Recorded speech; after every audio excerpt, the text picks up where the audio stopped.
This is a 10-year-old MacBook Pro. I think it is from, I have no idea where this is from, but this is a 10-year-old MacBook Pro. I've changed the battery twice already.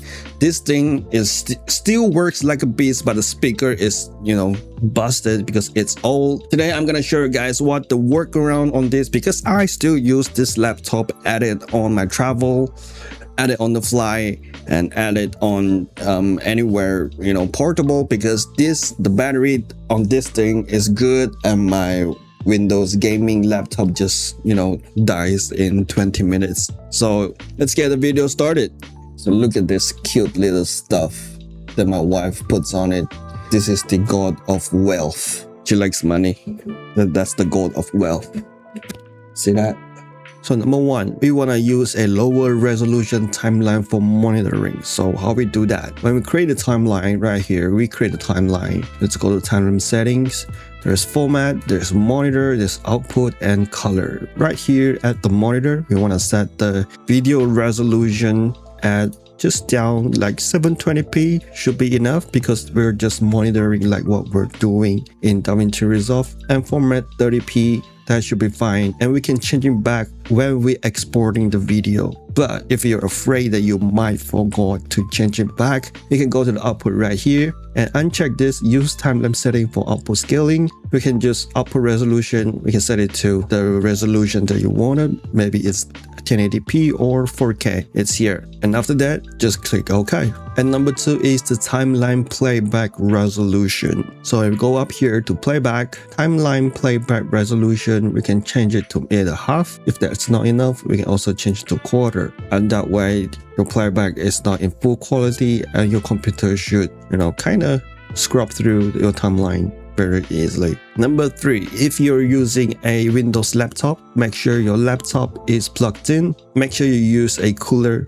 for your laptop, especially on Windows. And for MacBook users, you can also use a cooler too to kind of take the heat away from the casings. And that also helps with throttling of the laptops that we editing on. And number four, this is a game changer for editing on any types of PC, whether you're in workstation, you're editing stuff, editing on movies. This also being used in the industry level of video editing, that is the Proxies. For Windows, you want to convert your videos to DNxHR, which is easier for Intel chip to decode. And for Apple users, you want to convert your videos to ProRes 422. It's okay to use the lowest quality because it's just a proxy. When you export, it's gonna have the full resolution anyway, so that doesn't matter. And for Windows, you want to use DNxHR LB, and LB stands for low bandwidth, which is very, very easy for Intel chip or Windows chip to decode, especially on old Windows laptops and PCs. And even though the older MacBooks have Intel chips in it,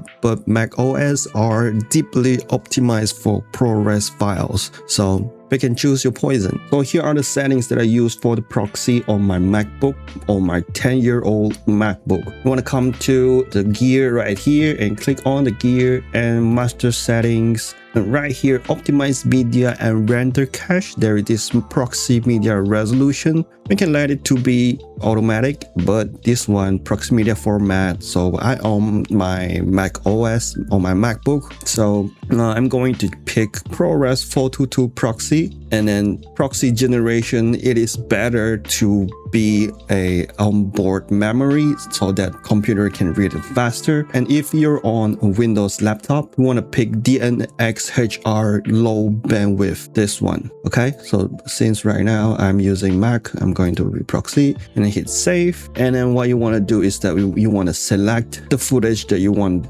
to transcode into proxies, and you're going to right click them, and then there's here generate proxy media. And when you hit it, it's going to take a while for older computer, so you can just go and grab a drink or grab some food, watch some YouTube videos, and come back to it later. And you can also like do it the night before you sleep, and when you wake up, it's done generating proxies. So after you're done generating proxies, you want to come up here to this viewer mode. You want to select prefer proxies, and that way you can start editing on proxies, which is gonna give you so smooth grubbings and also playback. So watch this, see the playback, there's little to no buffer. It takes around like 0.2 seconds to kind of get the video going, but it is still fast enough. We're not getting any frame drops, so which is a win. So yeah, number 5, it's the waveform. So because the waveform is being generated every time you do an edit, like when you cut your video up, it's actually regenerating the audio waveform. So what you want to do is you want to hide your waveform to stop it from regenerating waveforms and like taking up the computing power. So one thing you can do is we can come here and then we can disable all this. So right now it is all disabled. If it's not disabled, it's gonna have a tick here, so we're gonna disable them. If that's not enough, we can just hide them, hide the waveform like this, and that is going to be a lighter task for your MacBooks. And same goes with the Windows PC and laptops. And number 6, you may not know this, but we want to disable the auto snaps, because the auto snaps, actually you not, it actually takes up a little bit of computing power. So we want to disable them to, you know, have a smoother scrubbing and also editing on our timeline. Now moving on to the color page, you want to turn off the scopes. And why is that? And yeah, they do take up some computing powers, and because scopes are constantly analyzing your footage and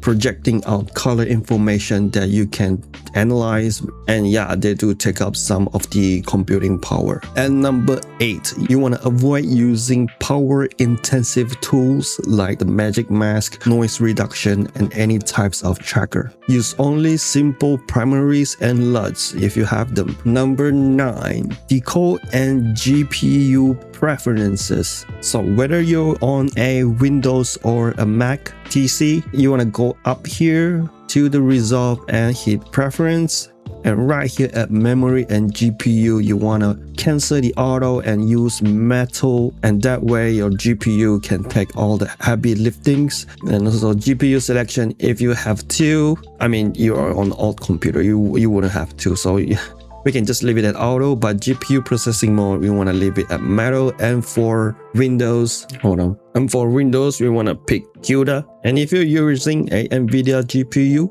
use Studio driver instead of the game ready driver. The point here is to utilize your computer's graphic card to update and generate visuals to edit while the CPU can handle other stuffs. And number 10, which is kind of a pro tip here. Number 10 is the mindset shift for editing on slow computers, which is always do a rough cut with no colors, no fusion, and no effects. You want to keep your timeline as light as possible before you start all the heavy liftings. So that is kind of all the tips that I have to edit on a very old and slow computer. I have this computer for like 10 years, and sometimes I will still edit on it because it is lighter than this gaming laptop that I have right here. So to wrap things up, if you're editing on an older laptop, the biggest performance win doesn't come from buying the new hardware. It comes from choosing the right codec, lowering timeline overhead, and using proxies and cache properly. Avoid editing directly on H.264 or HVEC. Stick with edit-friendly intra-frame codec, and you'll instantly get a smoother playback, faster scrubbing, and much more responsive Resolve experience, even on older machines. If this video helped you edit faster and save you some frustration, give it a like so more creators like you can find it. And if you want more practical DaVinci Resolve tips, real-world workflows, and performance optimization tutorials, subscribe to the channel, and also drop a comment below and let me know what machine you're editing on and what codec you're currently using. And I'll see you guys in the next one. Bye.